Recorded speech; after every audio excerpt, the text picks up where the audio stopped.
Good morning students. Online classes में आपका स्वागत है। स्टूडेंट्स, आज हम डिस्कस करने वाले हैं एक छोटा सा टॉपिक, रेखीय आवर्धन। गोलीय दर्पण के लिए रेखीय आवर्धन, क्लास 10th, चैप्टर 10, प्रकाश परावर्तन तथा अपवर्तन। आइए इस टॉपिक को स्टार्ट करते हैं। स्टूडेंट्स, इस टॉपिक से पहला क्वेश्चन, गोलीय दर्पण का दर्पण सूत्र, ये हमने लास्ट क्लास में डिस्कस किया था। यदि आपने वो वीडियो नहीं देखी तो जल्दी से देख लीजिए और तुरंत यहाँ आइए। क्वेश्चन 14, गोलीय दर्पण का रेखीय आवर्धन किसे कहते हैं, इसके लिए सूत्र लिखिए। तो आइए स्टूडेंट्स जानते हैं गोलीय दर्पण का रेखीय आवर्धन। तो देखिए यहाँ स्क्रीन पर आपको दिख रहा है, प्रतिबिंब की ऊंचाई तथा बिंब की ऊंचाई के अनुपात को आवर्धन कहते हैं। प्रतिबिंब की ऊंचाई तथा बिंब की ऊंचाई के अनुपात को आवर्धन कहते हैं। इसे m से दर्शाते हैं। m इक्वल्स टू प्रतिबिंब की ऊंचाई डिवाइड बाई बिंब की ऊंचाई। Mathematically h dash divide by h। यहाँ पर h डैश प्रतिबिंब की ऊंचाई है और h बिंब की ऊंचाई है। तो स्टूडेंट्स, यहाँ पर बहुत ही सिंपल डेफिनेशन है कि प्रतिबिंब और बिंब इनकी ऊंचाइयों का अनुपात निकालना है और हमें रेखीय आवर्धन प्राप्त होगा। अब हमें ये जानना होगा कि रेखीय आवर्धन होता क्या है। तो देखिए, इससे हमें यह ज्ञात होता है कि किसी बिंब का प्रतिबिंब बिंब से कितना गुना आवर्धित है। आवर्धित स्टूडेंट्स, आवर्धित का मतलब ये हुआ कि हमारे वस्तु से प्रतिबिंब कितनी गुना बड़ा है या फिर कितने गुना छोटा है।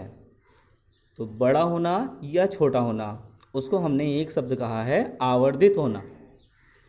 तो यहाँ पर बिंब का प्रतिबिंब बिंब से कितना गुना आवर्धित है, इस चीज़ का हमें पता लगता है आवर्धन से। दूसरे शब्दों में कहें तो प्रतिबिंब वस्तु से कितने गुना बड़ा अथवा छोटा है। तो m equals to H dash divide by H, प्रतिबिंब की ऊंचाई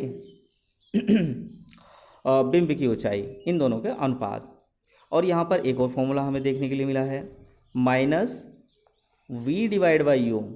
v आपको पता है लास्ट क्लास में हमने डिस्कस किया था, प्रतिबिंब की दर्पण से दूरी, और दर्पण से दूरी कैसे नापते हैं, ध्रुव P से। और u है वस्तु की ध्रुव P से दूरी। तो स्टूडेंट्स, यहाँ पर हमें दो अलग अलग फॉर्मूले प्राप्त हुए हैं। इन दोनों फॉर्मूले में से हम वो फॉर्मूला यूज़ कर लेंगे जिसकी हमें आवश्यकता होगी। मैं आपको न्यूमेरिकल भी कराऊंगा इसी वीडियो में। आइए आगे बढ़ते हैं, ऑब्जर्वेशन करते हैं क्या चीज़ें इससे हमें पता लगती हैं। यदि m ऋणात्मक है और प्रतिबिंब की दूरी वस्तु की दूरी से अधिक है तो प्रतिबिंब वास्तविक उल्टा आवर्धित होगा। वास्तविक होगा, उल्टा होगा, आवर्धित यानी कि वस्तु से बड़ा होगा। यदि m ऋणात्मक है और v इक्वल्स टू u है तो प्रतिबिंब वास्तविक उल्टा और बिंब के समान होगा। बिल्कुल उतनी ऊंचाई का होगा, जितनी ऊंचाई का वस्तु है उतनी ऊंचाई का ही प्रतिबिंब होगा, दोनों बराबर होंगे, समान आकार के।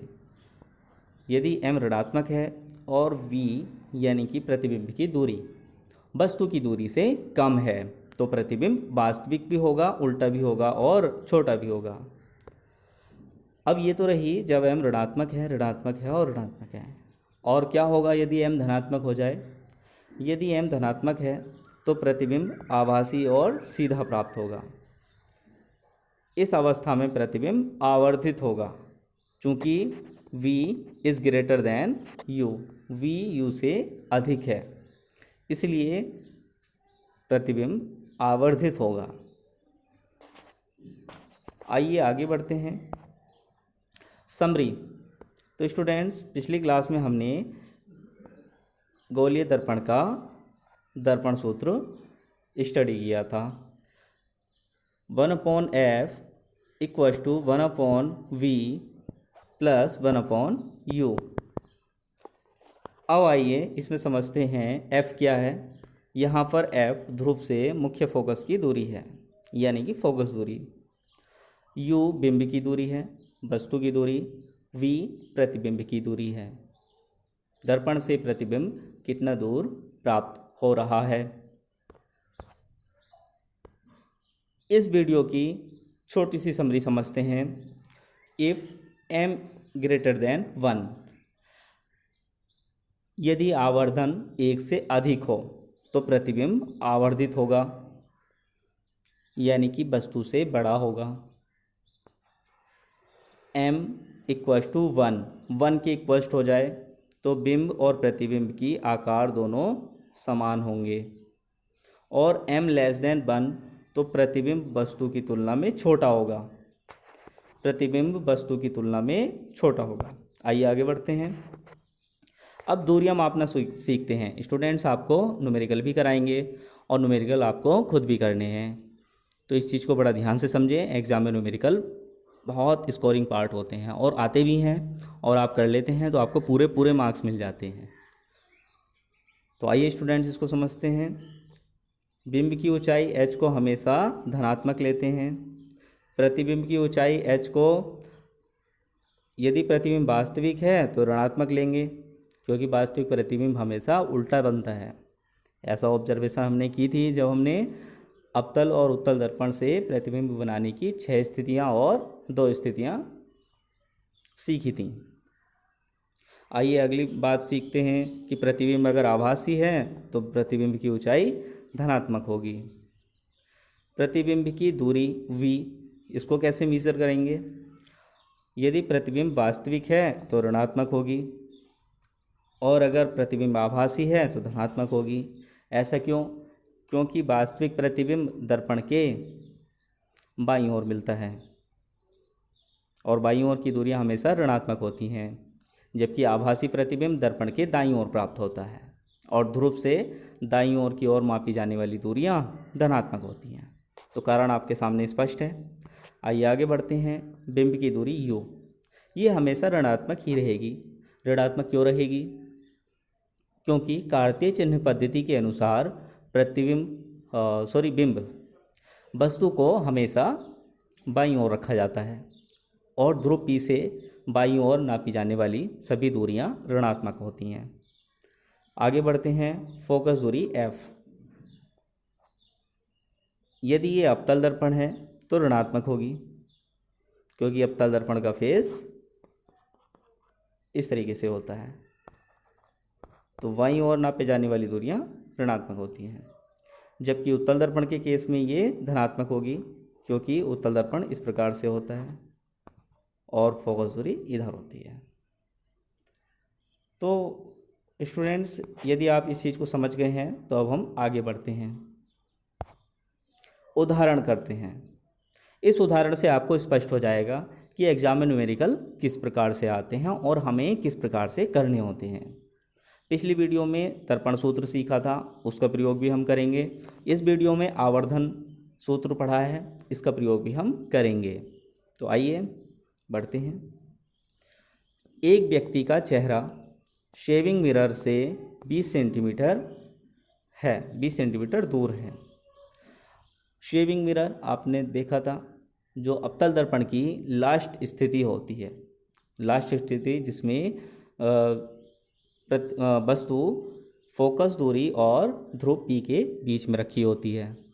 उस स्थिति में प्रतिबिंब दर्पण के पीछे प्राप्त होता है, सीधा और आभासी प्राप्त होता है और वस्तु से आवर्धित होता है। चेहरा बड़ा नज़र आता है, इसलिए शेविंग मिरर में अवतल दर्पण का प्रयोग करेंगे। और देखिए, इन्होंने कहीं भी प्रश्न में ये नहीं कहा अवतल दर्पण है, फिर भी हमने हल करते समय फोकस दूरी f इक्वल्स टू -80 सेंटीमीटर और अवतल दर्पण ये हमने लिख लिया है। अवतल दर्पण हमें पहचानना होगा शेविंग मिरर इस शब्द से। माइनस इसलिए लगाया स्टूडेंट्स क्योंकि ये अवतल दर्पण है, अवतल दर्पण की फोकस दूरी ऋणात्मक होती है। बिंब की दूरी, बिंब हमेशा ऋणात्मक दूरी पर ही रखा होगा, तो u इक्वल टू -20 सेंटीमीटर। तो इस प्रकार से हमारे पास ये चीज़ें आ गई। अब देखिए हमें फाइंड आउट क्या करना है, तो बनने वाले प्रतिबिंब की दर्पण से दूरी, इट मीन्स v, तथा आवर्धनता ज्ञात कीजिए। तो हमें आवर्धन सूत्र लगा करके आवर्धन v प्राप्त करना है। आइए आगे बढ़ते हैं। सबसे पहले हम यहाँ लिखते हैं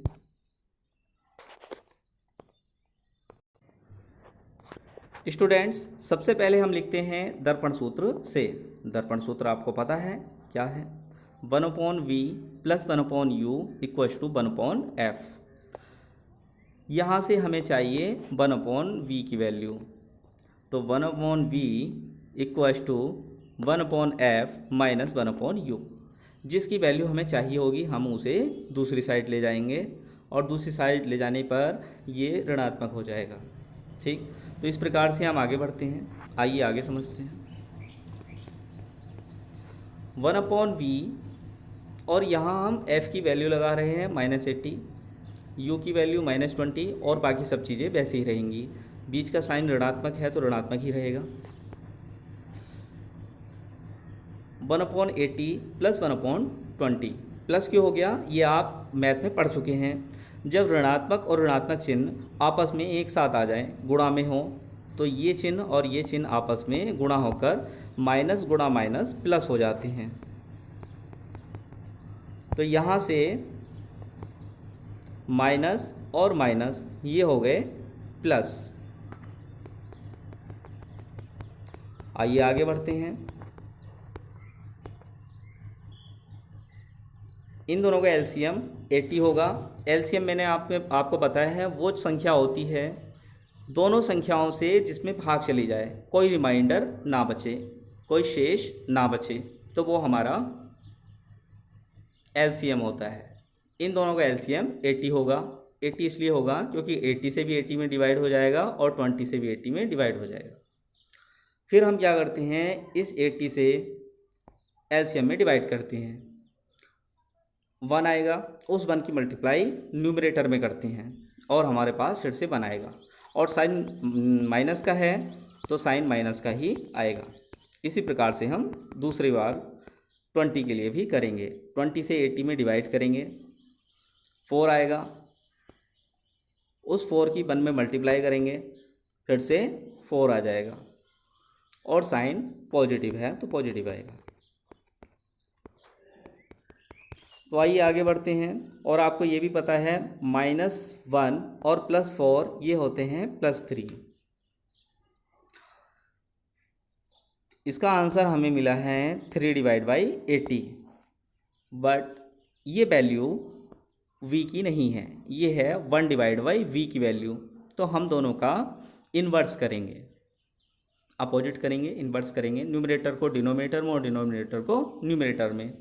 तो यहाँ से v की वैल्यू 80/3 आ गई। अब 3 से 80 को हम डिवाइड करते हैं, तो डिवाइड करने पर हमें +26.67 सेंटीमीटर ये प्राप्त होता है। इसे ऑब्जर्वेशन करते हैं। देखिए ऑब्जर्वेशन क्या है, प्रतिबिंब दर्पण के पीछे 26.67 सेंटीमीटर पर बनेगा, ये हमारा ऑब्जर्वेशन है। आइए आवर्धन के बारे में सीखते हैं। तो स्टूडेंट्स यहाँ पर आवर्धन सूत्र हमने प्रयोग किया है, m =h'/h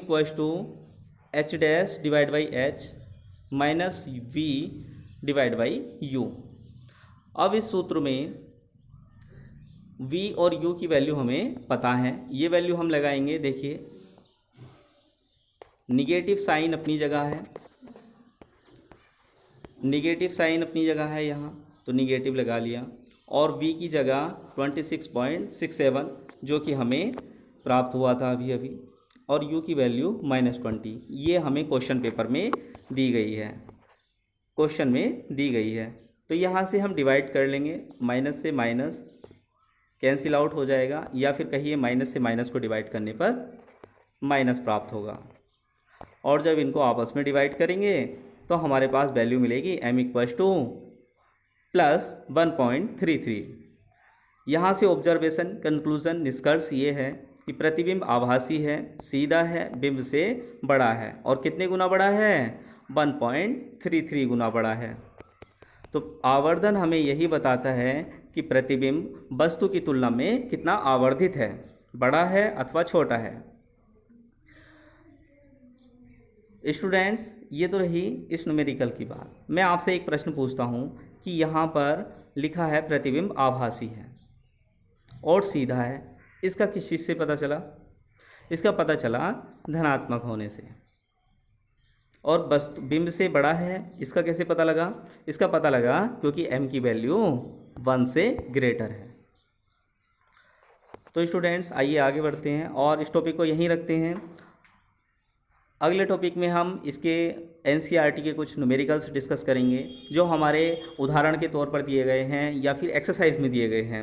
और आप देखेंगे कि एक्सरसाइज में और उदाहरण में इन्हीं प्रश्नों को ज़्यादातर दिया गया है क्योंकि ये प्रश्न आपके परीक्षा के दृष्टिकोण से बहुत महत्वपूर्ण हैं।